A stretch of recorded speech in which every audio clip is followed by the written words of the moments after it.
ನನ್ನ ಹೆಸರು ಪವಿತ್ರ, 6ನೇ ತರಗತಿಯಲ್ಲಿ ಓದುತ್ತಿದ್ದೇನೆ. ನಮಸ್ಕಾರ, ನನ್ನ ಹೆಸರು ಆರತಿ, ನಾನು 6ನೇ ತರಗತಿಯಲ್ಲಿ ಓದುತ್ತಿದ್ದೇನೆ. ಇಂದು ವಿಜ್ಞಾನ ದಿನ ಕುರಿತು ಒಂದು ಪ್ರಯೋಗ ಮಾಡುತ್ತಿದ್ದೇವೆ.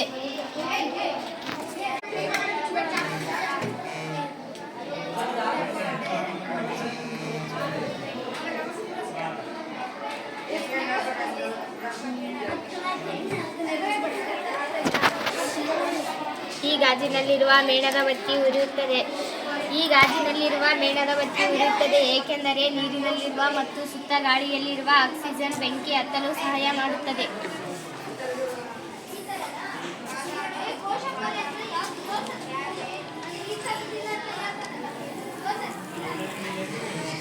ಈ ಗಾಜಿನಲ್ಲಿರುವ ನೀರಿನೊಂದಿಗೆ ಈನೋ ಮಿಶ್ರಣವಾಗಿ ಕಾರ್ಬನ್ ಡೈಆಕ್ಸೈಡ್ ಬಿಡುಗಡೆಯಾಗಿ ಈ ಗಾಜಿನಲ್ಲಿರುವ ಮೇಣದ ಬತ್ತಿ ಆರುತ್ತದೆ, ಏಕೆಂದರೆ ಕಾರ್ಬನ್ ಡೈಆಕ್ಸೈಡ್ ಬೆಂಕಿಯನ್ನು ಆರಿಸುವ ಅನಿಲವಾಗಿದೆ. ಎಲ್ಲರಿಗೂ ನಮಸ್ಕಾರಗಳು. ನಮಸ್ಕಾರಗಳು. ನನ್ನ ಹೆಸರು ಸುಪ್ರಿಯಾ, ನಾನು 7ನೇ ತರಗತಿಯಲ್ಲಿ ಓದುತ್ತಿದ್ದೇನೆ. ಇಂದು ರಾಷ್ಟ್ರೀಯ ವಿಜ್ಞಾನ ದಿನದ ಪ್ರಯುಕ್ತ ಒಂದು ಪ್ರಯೋಗ ಮಾಡುತ್ತಿದ್ದೇವೆ. ವಿಟಮಿನ್ ಎ ಕೊರತೆಯಿಂದ ಬರುವ ರೋಗ ದೃಷ್ಟಿ ಕಳೆದುಕೊಳ್ಳುವುದರ ಲಕ್ಷಣಗಳು: ದೃಷ್ಟಿಯ ಕೊರತೆ, ರಾತ್ರಿಯ ಸಮಯದಲ್ಲಿ ಇಲ್ಲದಿರುವುದು, ಕೆಲವು ವೇಳೆ ಸಂಪೂರ್ಣವಾಗಿ ದೃಷ್ಟಿ ಕಳೆದುಕೊಳ್ಳುವುದು. ವಿಟಮಿನ್ ಎ ಒಳಗೊಂಡಿರುವ ಆಹಾರಗಳು: ಮೊಟ್ಟೆ, ಹಾಲು, ಬೆಣ್ಣೆ, ಗಜ್ಜರಿ, ಕ್ಯಾಬೇಜ್. ವಿಟಮಿನ್ ಬಿ ಕೊರತೆಯಿಂದ ಬರುವ ರೋಗಗಳು: ಬೇರಿಯ ಲಕ್ಷಣಗಳು: ಸ್ನಾಯುಗಳು ಬಲಹೀನವಾಗುವುದು ಮತ್ತು ಕೆಲಸ ಮಾಡಲು ಅತಿ ಕಡಿಮೆ ಕಾಲಾವಕಾಶ ತೆಗೆದುಕೊಳ್ಳುತ್ತದೆ. ವಿಟಮಿನ್ ಬಿ ಒಳಗೊಂಡಿರುವ ಆಹಾರಗಳು: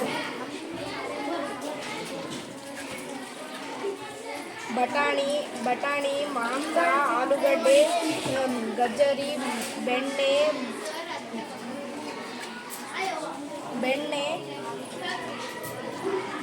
ಸೀತಾಫಲ. ಕೊರತೆಯಿಂದ ಬರುವ ರೋಗ: ಸ್ಕರ್ವಿ, ಒಸಡುಗಳಲ್ಲಿ ರಕ್ತಸ್ರಾವ, ಗಾಯಗಳು ಮಾಯಲು ಹೆಚ್ಚು ಕಾಲಾವಕಾಶ ತೆಗೆದುಕೊಳ್ಳುತ್ತದೆ. ವಿಟಮಿನ್ ಸಿ ಒಳಗೊಂಡಿರುವ ಆಹಾರಗಳು: ಟೊಮ್ಯಾಟೊ, ಕಿತ್ತಳೆ, ನಿಂಬೆಹಣ್ಣು, ದ್ರಾಕ್ಷಿ, ನೆಲ್ಲಿಕಾಯಿ.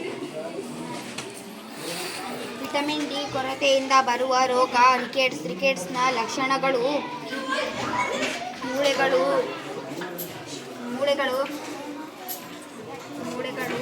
ಮೃದುವಾಗುವುದು ಮತ್ತು ಬಾಗುವುದು.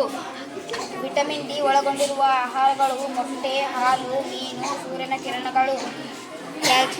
ಕ್ಯಾಲ್ಸಿಯಂ ಕೊರತೆಯಿಂದ ಬರುವ ರೋಗ: ಮೂಳೆ ಮತ್ತು ಹಲ್ಲುಗಳು ಕ್ಷೀಣಿಸುವುದು. ಇದರ ಲಕ್ಷಣಗಳು: ಮೂಳೆಗಳು ಬಲಹೀನವಾಗುವುದು, ಹಲ್ಲುಗಳು ಕ್ಷೀಣಿಸುವುದು. ಕ್ಯಾಲ್ಸಿಯಂ ಒಳಗೊಂಡಿರುವ ಆಹಾರಗಳು: ಮೊಟ್ಟೆ, ಮೀನು, ಹಾಲು, ಬೆಂಡೆಕಾಯಿ, ಕ್ಯಾಬೇಜ್. ಅಯೋಡಿನ್ ಕೊರತೆಯಿಂದ ಬರುವ ರೋಗ: ಗಳಗಂಡ, ಇಂಗ್ಲಿಷ್ನಲ್ಲಿ ಗಾಯ್ಟರ್ ಎನ್ನುವರು. ಗಳಗಂಡ ಲಕ್ಷಣಗಳು: ಕುತ್ತಿಗೆಯಲ್ಲಿನ ಗ್ರಂಥಿಗಳು ಉಬ್ಬಿದಂತೆ ಕಾಣುವುದು. ಮಕ್ಕಳಲ್ಲಿ ಅಸ್ವಸ್ಥತೆ. ಅಯೋಡಿನ್ ಒಳಗೊಂಡಿರುವ ಆಹಾರಗಳು: ಹಾಲು, ಬೆಣ್ಣೆ, ಉಪ್ಪು, ಕುದಿಸಿದ ಮೊಟ್ಟೆ, ಬ್ರೆಡ್, ಸ್ಟ್ರಾಬೆರಿ. ಕಬ್ಬಿಣ ಕೊರತೆಯಿಂದ ಬರುವ ರೋಗ: ರಕ್ತಹೀನತೆ ಲಕ್ಷಣಗಳು: ಸುಸ್ತಾಗುವುದು ಮತ್ತು ಶಕ್ತಿ ಕಡಿಮೆಯಾಗುತ್ತದೆ. ಕಬ್ಬಿಣ ಒಳಗೊಂಡಿರುವ ಆಹಾರಗಳು: ಪಾಲಕ್, ಕಿಸಿನಿಸಿ, ಬೀಟ್ರೂಟ್, ಬಾದಾಮಿ, ಚಿಕನ್. ಧನ್ಯವಾದಗಳು. ನಮಸ್ಕಾರ, ನನ್ನ ಹೆಸರು ಅನುಷಾ, ನಾನು 6ನೇ ತರಗತಿಯಲ್ಲಿ ಓದುತ್ತಿದ್ದೇನೆ. ಎಲ್ಲರಿಗೂ ನಮಸ್ಕಾರ, ನನ್ನ ಹೆಸರು ಘಟನೆಗೆ, ನಾನು 6ನೇ ತರಗತಿಯಲ್ಲಿ ಓದುತ್ತಿದ್ದೇನೆ. ರಾಷ್ಟ್ರೀಯ ದಿನಾಚರಣೆಯಲ್ಲಿ ಒಂದು ಪ್ರಯೋಗ ಮಾಡುತ್ತಿದ್ದೇನೆ. ಭಾಗಷ್ಟು ಅರಿಶಿನ ಹಾಕಿದ್ದೇವೆ. ಈಗ ಸ್ವಲ್ಪ ನೀರು ಹಾಕಬೇಕು. ಸ್ವಲ್ಪ ನೀರು ಹಾಕಬೇಕು.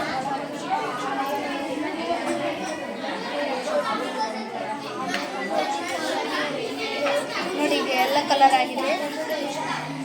ಸ್ವಲ್ಪ ನಿರ್ಮ ಪುಡಿ ಹಾಕಿದೆ.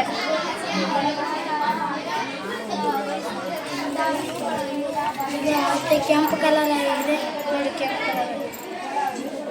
ಈಗ ಸ್ವಲ್ಪ ನಿಂಬೆಹಣ್ಣು ಇಡಬೇಕು.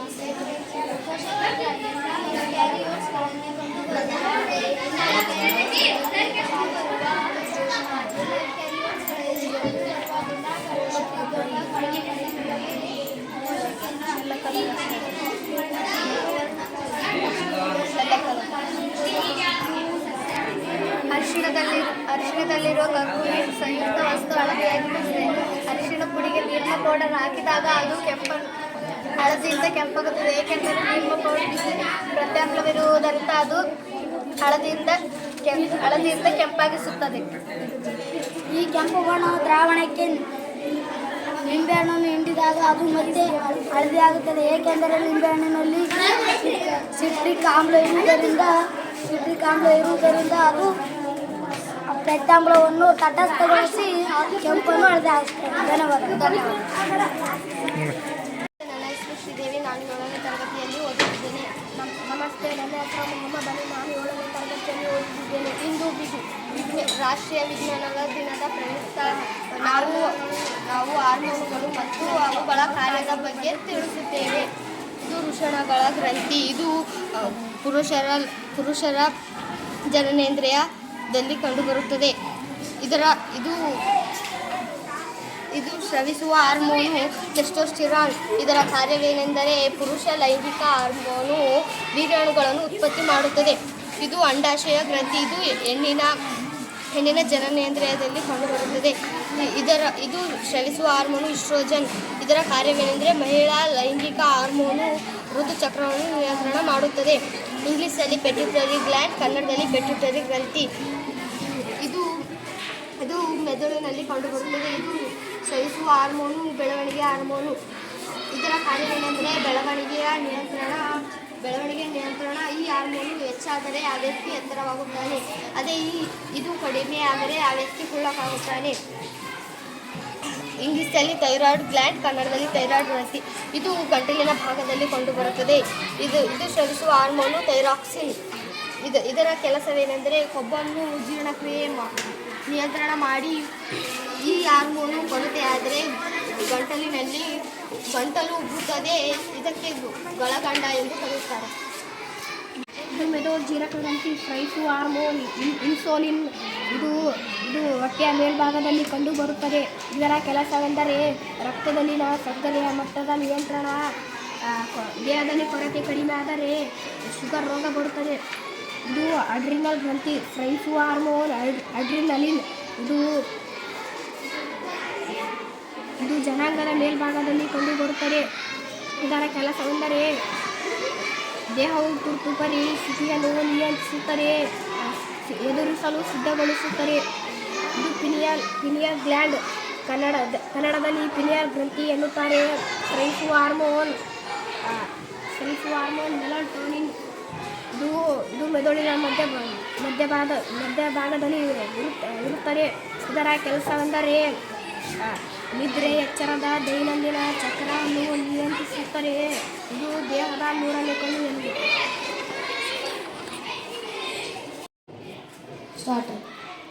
ನಾವು ಹಾಕುತ್ತಿರುವುದು ಸ್ಯಾನಿಟೈಸರ್. ಇದರಿಂದ ನಾವು ಬೆಂಕಿಯನ್ನು ಹಚ್ಚಬಹುದು.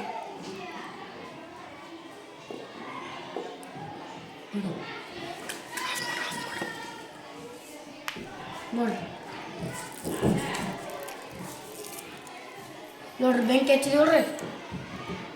ನೀರಿನಲ್ಲಿ ಬೆರೆಸಿರುವ ಸ್ಯಾನಿಟೈಸರನ್ನು 60-70% ಇಥೈಲ್ ಆಲ್ಕೋಹಾಲ್ ಹೊಂದಿರುತ್ತದೆ. ಇಥೈಲ್ ಆಲ್ಕೋಹಾಲ್ ದಹನಕಾರಿ ವಸ್ತುವಾಗಿರುವುದರಿಂದ ಅದರ ಬದಿಗೆ ಬರುವ ವಸ್ತುಗಳಿಗೆ ಬೆಂಕಿ ಹಚ್ಚಿಕೊಳ್ಳುತ್ತದೆ. ಇದರ ಪ್ರಯೋಗ ಏನೆಂದರೆ ನಾವು ಸ್ಯಾನಿಟೈಸರ್ನಲ್ಲಿ 60-70% ಇಥೈಲ್ ಆಲ್ಕೋಹಾಲ್ ಇರುತ್ತದೆ ಎಂದು ನಾವು ತಿಳಿದುಕೊಳ್ಳಬಹುದು. ನಮಸ್ಕಾರ, ನನ್ನ ಹೆಸರು ಲತೀಫ್. ನಾನು ಎಲ್ಲರಿಗೂ ನಮಸ್ಕಾರ. ನನ್ನ ದಿನಾಚರಣೆ ಪ್ರಯುಕ್ತ ಪ್ರಯೋಗಗಳನ್ನು ಮಾಡುತ್ತೇನೆ.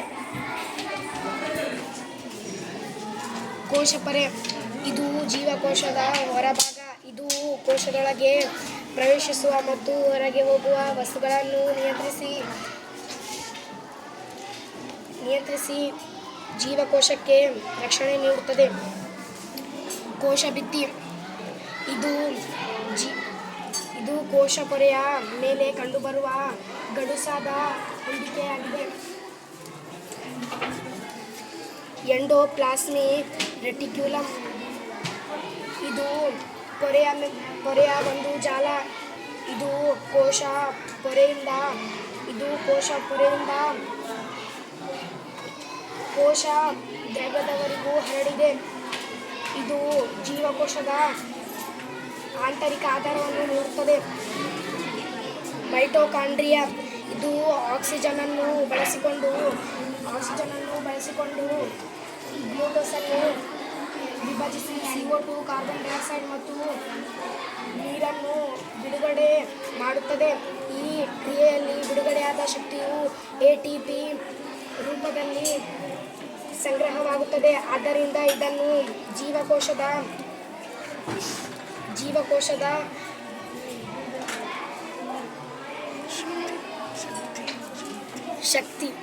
ಶಕ್ತಿ ಉತ್ಪಾದನೆ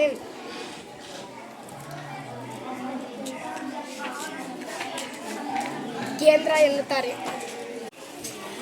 ಗಾಲ್ಗಿ ಸಂಕೀರ್ಣ ಇದು ಕೋಶ ವಿಭಜನೆಯ ಸಂದರ್ಭಗಳಲ್ಲಿ ಕೋಶ ತಟ್ಟೆಯನ್ನು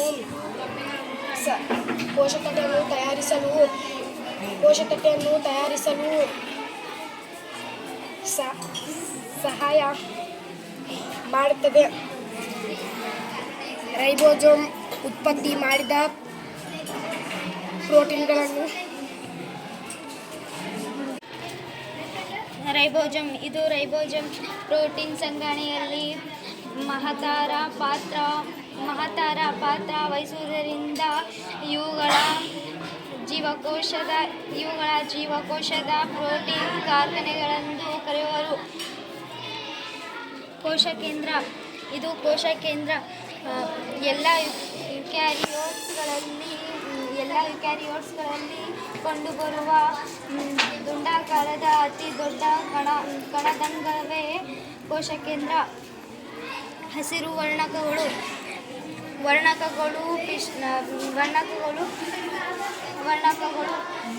ಇವು ಸಸ್ಯಕ್ಕೆ ಬಣ್ಣ ಕೊಡುವ ವಸ್ತುಗಳು.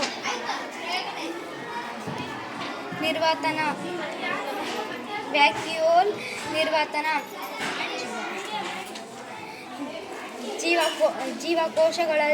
ಜೀವಕೋಶದೊಳಗೆ ಪೋಷಕಾಂಶಗಳು, ನೀರು, ತ್ಯಾಜ್ಯ, ದ್ರಾವಣ, ಖನಿಜಗಳು ಮತ್ತು ವರ್ಣದ್ರವ್ಯಗಳನ್ನು ಸಂಗ್ರಹಿಸುತ್ತವೆ. ಅಮೈಲೋಪ್ಲಾಸ್ಟ್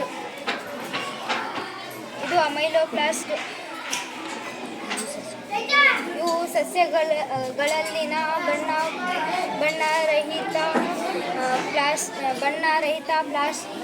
ಬಣ್ಣರಹಿತ ವಸ್ತುಗಳಾಗಿದ್ದು ಇವುಗಳ ಕಾರ್ಯ ಗ್ಲೂಕೋಸ್ನಿಂದ ಪಿಷ್ಟವನ್ನು ಸಂಶ್ಲೇಷಿಸುವುದು ಮತ್ತು ಶೇಖರಿಸುವುದು. ಧನ್ಯವಾದಗಳು. ನಮಸ್ತೆ, ನನ್ನ ಹೆಸರು ಭವಾನಿ. ನಾನು 7ನೇ ತರಗತಿಯಲ್ಲಿ ಓದುತ್ತಿದ್ದೇನೆ. ನಮಸ್ತೆ, ನನ್ನ ಹೆಸರು ಭಾವನಾ. ನಾನು 7ನೇ ತರಗತಿಯಲ್ಲಿ ಓದುತ್ತಿದ್ದೇನೆ. ಇಂದು ನಾವು ರಾಷ್ಟ್ರೀಯ ವಿಜ್ಞಾನ ದಿನದ ಪ್ರಯುಕ್ತ ನಾವು ಒಂದು ಪ್ರಯೋಗವನ್ನು ಮಾಡುತ್ತೇವೆ. ನೀರಿನಲ್ಲಿರುವ ಕಣಗಳು ಲೇಸರ್ ಲೈಟನ್ನು ನೇರವಾಗಿ ಹಾದು ಹೋಗಲು ಬಿಡುತ್ತವೆ.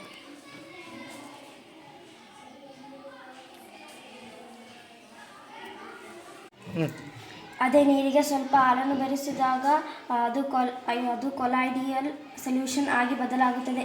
ಇದರಲ್ಲಿರುವ ಕಣಗಳು ಮತ್ತು ಬೆಳಕನ್ನು ಚದುರಿಸುತ್ತವೆ. ಇದನ್ನು ಟಿಂಡಾಲ್ ಎಫೆಕ್ಟ್ ಎನ್ನುವರು. ಧನ್ಯವಾದ. ನಾವು ಕಪ್ಪೆಯ ಚಕ್ರ ಬಗ್ಗೆ ಹೇಳುತ್ತೇವೆ. ಫ್ರಾಗ್ ಸ್ಪನ್ ಅಂದರೆ ಕಪ್ಪೆಯ ಮೊಟ್ಟೆಗಳು. ಮೊದಲನೇ ದಿನ ಪ್ರೌಢ ಕಪ್ಪೆ ಮೊಟ್ಟೆ ಇಡುತ್ತವೆ. ಟ್ಯಾಡ್ಪೋಲ್ 3 ಅಥವಾ 4 ದಿನಗಳ ನಂತರ ಮೊಟ್ಟೆ ಭ್ರೂಣವಾಗುತ್ತದೆ. ಇದನ್ನು ಗೊದಮೊಟ್ಟೆ ಟ್ಯಾಡ್ಪೋಲ್ ಎಂದು ಹೇಳುವರು.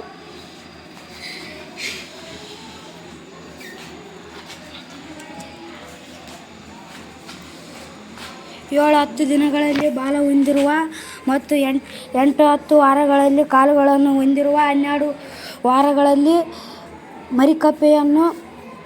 ಮರಿಕಪ್ಪೆಯಾಗುತ್ತದೆ. ಇದನ್ನು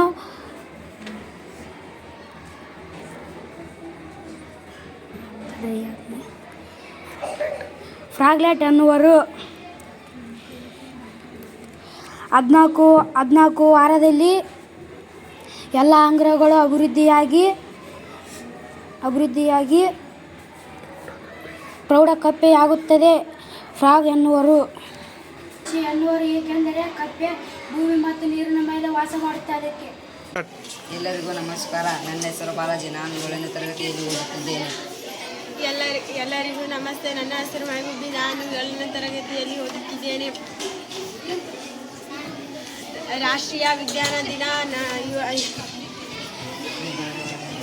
ದಿನ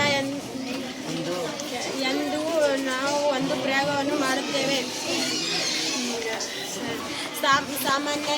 ಸಾಮಾನ್ಯ ನೀರಿನ ಸಾಂದ್ರತೆ ಮೊಟ್ಟೆಗಿಂತ ಕಡಿಮೆ ಇರುತ್ತದೆ, ಅದರಿಂದ ಮೊಟ್ಟೆ ಮುಳುಗುತ್ತದೆ. ಉಪ್ಪಿನ ನೀರಿನಲ್ಲಿ ಸಾಂದ್ರತೆ ಮೊಟ್ಟೆಗಿಂತ ಹೆಚ್ಚು ಇರುತ್ತದೆ, ಅದರಿಂದ ಮೊಟ್ಟೆ ಉಪ್ಪಿನ ನೀರಿನಲ್ಲಿ ತೇಲುತ್ತದೆ.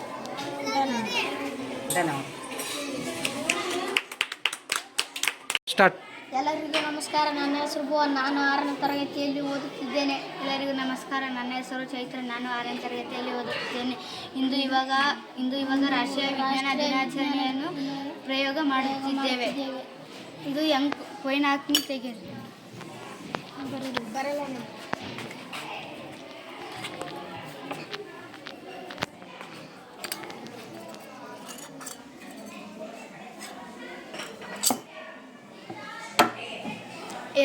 ಎರಡು ಕಾಂತದ ಗುಣಲಕ್ಷಣಗಳು.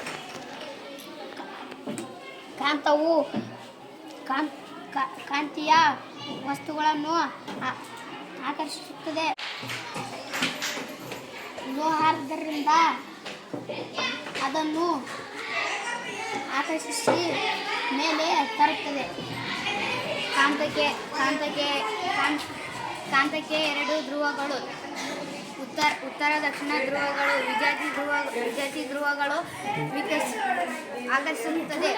ಉತ್ತರ ದಕ್ಷಿಣ ಉತ್ತರ ಸಜಾತಿ ಧ್ರುವಗಳಿಗೆ ವೀಕ್ಷಿಸುತ್ತದೆ. ಉತ್ತರ ದಕ್ಷಿಣ ಸ್ವತಂತ್ರವಾಗಿ ಭೂಮಿ ಮೇಲೆ ತೂಗಿಬಿಟ್ಟ ಕಾಂತವು ಉತ್ತರ ದಕ್ಷಿಣವಾಗಿ ನಿಲ್ಲುತ್ತದೆ. ಧನ್ಯವಾದಗಳು.